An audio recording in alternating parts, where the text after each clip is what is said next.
naxariisii nabadgeliya xagga alle ka ahaatay korkiina ha ahaato walaalayaal mahadoo dhan waxay u sugnaatay ilaahay subxaanahu wa tacaala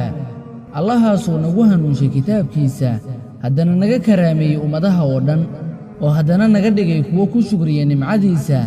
haddana naga dhigay kuwo xaqa gartay oo haddana raacay oo haddana naga dhigay ummaddii nebi muxamed sallallahu calayhi wasallam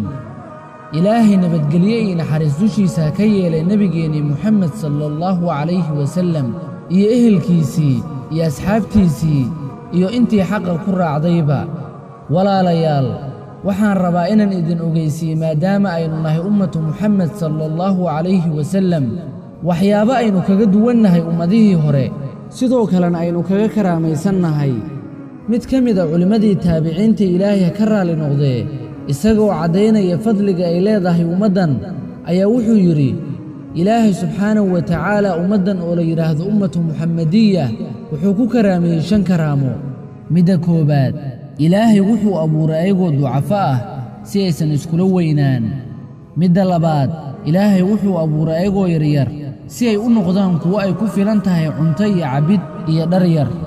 midda saddexaad cimrigooda wuxuu ka dhigay mid gaaban si ay dunuubtooda u yaraato midda afaraad wuxuu ka dhigay fuqaro si ay xisaabtooda aakhiro u noqoto mid yar